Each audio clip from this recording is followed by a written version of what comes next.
And then after namin mag-swimming and rides, naglakad na kami dito sa kabilang parte ng Sunway Lagoon para pumunta dito sa Sunway Zoo. Sa zoo. At nagtingin-tingin lang naman kami ng mga animals dyan after naming malibot-libot ng konti dyan.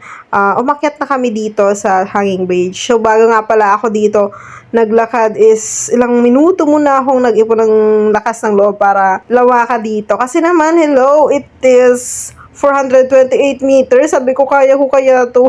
Sobrang haba. Paano kung nasa gitna na ako tapos hindi ko na kaya. Kaya, yun. Pero, look at that.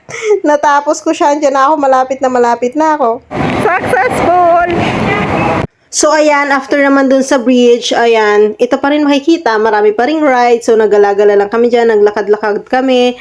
Kahit nakakapagod ng for the lakad maghapon, okay lang kasi ilang once in a lifetime lang tong glala na to at is-enjoy na natin lahat ng rides. Pero hindi ko talaga may enjoy kasi yung mga rides talaga is nakakamatay. Parang natatanggal yung kaluluwa ko. So, nakahanap nga kami dyan ng rides na umikot-ikot. So, nahilo-hilo ako. So, nag-sleep tight na lang talaga ako. Ako habang nakasakay doon. So, sinakyan din pala namin yung kagaya doon sa Enchanted Kingdom. Yung sumasakay sa parang bilog na bangka tapos mababasa-basa. Pero hindi ako dito nabasa kasi hindi nakakabasa yung kanila. So, ayan na. Bumalik na kami sa hotel na tinuluyan namin. Bali, ito is sa Sunway Pyramid Hotel. Diyan tumutuloy yung kapatid ng mother ng aking boyfriend. And look at that view. This is so beautiful, you know.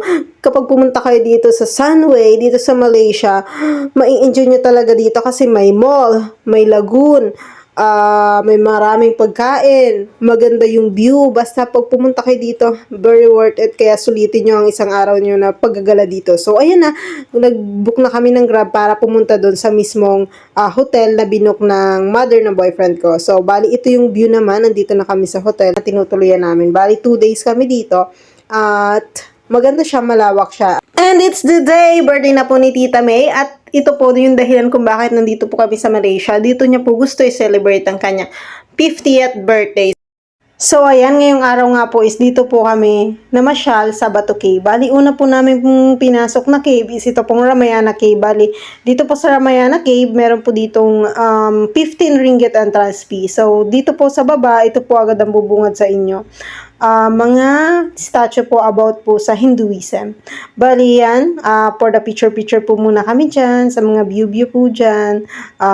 Tsaka, yan, for the video po ako naman, kasi vlogger po tayo eh. Tapos, ayun, yan, video muna. So, bali, ito, akyatin namin later yan. So, medyo maliit. At yan, syempre, video muna ako dito ng mga view, mga itsura, para ma-share ko naman sa inyo kung anong itsura dito sa Ramayana Cave. So, ito po yung hagdan na akyatin ninyo dito sa Ramayana Cave. Medyo maliit po, kasya lang po yung isang tao. Pero kung payat ka, pwede namang dalawa, pero mas mabuti po yung isa lang para safe tayo. So, bali, ito na po pala yung ano niya, dulo. Bali, dead end po siya, so hindi na rin kami pumunta dahil madulas po. So, pababa na po tayo. So, for the video pa rin ako kahit na madilim yung daan at nakakatakot, baka mamali ako ng tapat. Nagulong-gulong na lang ako pababa. At syempre, gusto ko din umakyat dyan, pero pagod na ang aking jowa Kels, kaya hindi na kami umakyat. So, dito, dahil nga medyo nakakahingal din maglakad-lakad, umakyat at bumaba doon galing sa taas. So, umupo-upo muna kami dito sa mga upuan dito. At syempre, ako habang nakaupo, for the video muna ako. At syempre, na-curious talaga ako dito kung anong meron dito. Kaya niyaya ko po si Angelo na pumunta dito. So, ayan po, bali, ganito pala yung itsura nitong parang maliit na cave dito sa baba. So, pumunta kami dyan at ako lumakad-lakad ako dyan. Nagpa-video naman ako para makita nyo naman ang itsura ko. Char! Tapos, ayan. So, diretso lang ako ng lakad dyan. Kala ko may malawak pang makikita or may kung ano pa. Pero, ganyan lang po pala siya. So, dead end na din po siya. Ganyan lang siya. At meron naman dito sa kabila na to na maliit na butas. Siguro kasya yung bata or ako kasi maliit naman ako eh. Carry ko pumasok dyan. Yes, I'm very hungry. You're hungry na? Oh, tilapia. Very big tilapia. Diba? Kung tilapia yan? Tilapia nga, oh. Ayan, so kahit hungry na po talaga kami, ay syempre sabi po nila umakyat daw po kami dito sa hagdan na to dahil ito po talaga yung pinupuntahan ng mga turista dito. Sabi nila kapag naakyat mo yan at nakarating ka dun sa taas at mag-wish ka ay malaki daw po talaga yung tendency na matupad. So, malakas naman ako. I'm so strong. Kayang-kaya ko yan. Nagawa ko ng umakyat sa maraming hagdan kagaya ng sa kamay ni Jesus. Kaya okay lang. And also, malay mo naman. So, nasata na din yan. Pero naniniwala pa rin naman ako na yung mga wish natin is matutupad dyan. Kung tayo ay magsisikap or gagawan talaga natin ng paraan, magiging dedicated tayo na matupad natin yung ating pinapangarap or minimiti sa buhay. Pero kung hindi talaga para sa atin, naniniwala din naman ako na kahit anong gawin mo, kung hindi para sa'yo ay hindi para sa'yo. Yun. So, ayan na. Nagpa-video-video na naman ako dyan para kita nyo naman ako na nandyan talaga ako at magandang-maganda ako ngayon kahit na sobrang init at nahagard ako. Charis! Magandang-maganda kapal na mukha talaga ni Angeline. So, ayan na. Lakad-lakad na. Nag-akbang-hakbang na. Nakailang pahinga nga pala ako dyan kasi nakakahingal talaga. Siyempre, sobrang kipot nung hagdan. Ayan ang liit-liit. So, sabi ko, videohin niya muna ako at siyempre, pakita niya yung view para makita nyo din ang magandang view na nakikita ko ngayon. So, ayan, pinabidyo ko din yung taas. So, kunti na lang, nasa kalahati na pala kami. So, ayan, nakinuha ko na yung camera at say hi! So, ayan, dyan pala may mga unggoy-unggoy pala dyan. So, bali, wild lang sila, nagpapalakad-lakad lang sila dyan at umaakyat-akyat dyan sa mga kahoy-kahoy, palabitin lang. So, ayan na, malapit na ako sa taas. So, nagpahinga naman ako kasi nakakahingal talaga. At syempre, nandito na kami sa taas. So, bago ako nakarating dyan is nakailang hinga-hinga muna ako kasi sobrang tired. And then nag-wish-wish kami dyan. At syempre, pag akyat nyo dito, ganito yung makikita ninyo. May maraming tao at saka maraming nagbebenta ng souvenirs. At syempre, nakita ko dito, meron pa palang hagdan papunta dun sa taas. So, may taas pa. Sabi ko, punta tayo doon, akyatin din natin yun kasi sayang naman yung effort natin. Umakyat na rin lang tayo. Akyatin na natin lahat ng hagdan dito. So, ayan, inakyat nga namin at nandito na kami sa taas. So, medyo makipot kasi talaga yung last na hagdan na yun kaya hindi na ako nag-video doon. Kaya, ayan na. Eto, nag-video-video na lang ako dito sa taas. So, bale, under construction pa siya. Ayan, hindi pa siya tapos. At ito naman yung itsura niya sa taas. Bali, may butas dyan at medyo may mga tumutulo-tulo dyan kasi nga sabi nila madalas daw umulan talaga dito kaya madalas basa po yung nilalakaran namin dyan. So, ngayon naman, ang ruta naman namin ay dito po sa Chinatown. So, dito po masusubok ang aming galing pagdating sa pagtawad ng mga bilihin. So, yan, anyan, malapit na. So, nandito na po kami. So, bali, yan lang yung nabidyohan ko dito sa Chinatown kasi, yun, hindi na ako nag-video-video habang namimili. So, dito po, mahaba po yung pila kaya gusto ko nilang itry. So, yan, for the go lang ako kung saan nila gusto kumain. So, yun lang ako. So, ganun lang ang aking rule. Charis. So, ito po, dito po, sikat po itong nagtitinda ng noodles na to.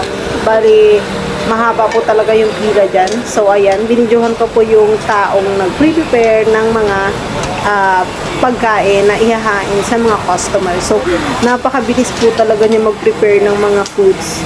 Akalain nyo, makakapag-prepare siya. Ang tatlong piniprepare niya na bowl niyan, matatapos niya lang wala pang 1 minuto. Ganun siya kabilis. So, hindi pa siya dyan masyadong energetic kasi tatlo lang yung bowl na piniprepare niya sa ngayon. Pero, ang galing-galing, ang bilis-bilis. Sobrang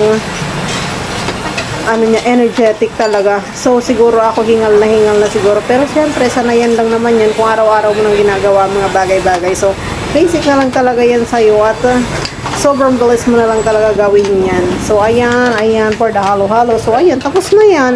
Ayan, nakatatlong bowl agad siya, wala pang 1 minuto. Ayan, so, ayan, zoom in natin para makita ninyo. So, masarap dyan yung kanilang ginagamit yung para siyang beef balls. Masarap siya. Ayan na, so, beer deliver na. So, malapit na kami na yung next. Naghihintay na lang na may available na table. Makakakain na din ang mga gutom na persons. So, ngayon naman is bumalik na po ulit kami dito sa Sunway para i-celebrate ang birthday ng mother ng aking boyfriend. So, andyan na po siya for the hour-hour po ang birthday celebrant. So, naglakad-lakad kami. Papunta po kami sa Blacktop kung saan isi-celebrate ang 50th birthday ng magandang mami ng aking boyfriend. So, ayan po siya. Sabi ko, palingunin niya para kasi bibidyohan natin yung birthday celebrant. So, ayan, ang balas lang ng mga pangyayari. Ganun lang, nag-post lang, tapos lakad na ulit papunta dun sa entrance ng Blacktop. So, andito na nga kami sa entrance ng Black Top. Andyan po yung kanilang mga menu. And also, hindi muna kami papasok kasi nandito yung parents ng partner ng tito ng aking boyfriend. So, nag-bless-bless po muna kami sa mga elder. Ayan, for the bless-bless muna ang mga person, ang mga bata.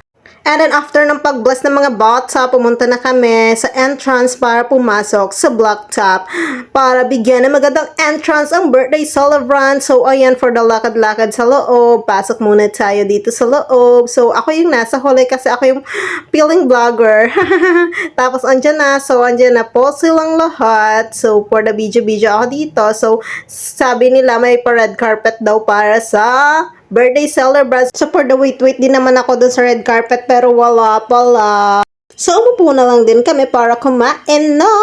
Tapos may pa-surprise pala sila kaya naman super na-touch ang birthday celebrant for today's video. Look at that.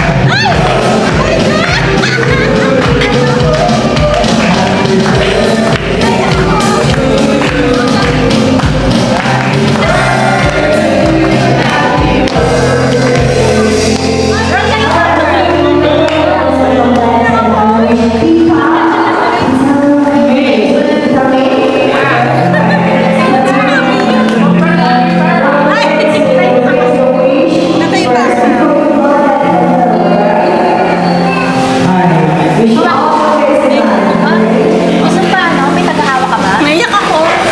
Dapat naman yun nakita.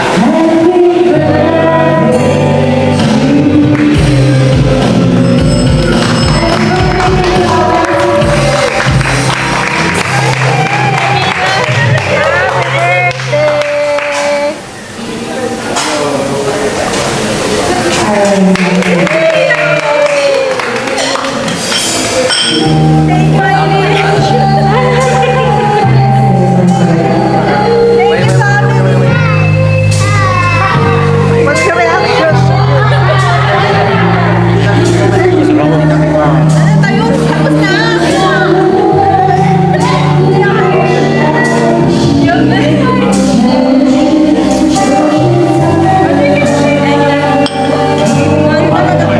So, it's time to go home now. So, pauwi na po kami. Nandito na po kami sa airport ng Kuala Lumpur. At buto po muna kami pumunta sa timbangan ng mga baggage. Yung tama ba yung timbang namin? Aming baggage. So, thank you so much Malaysia. Bye-bye!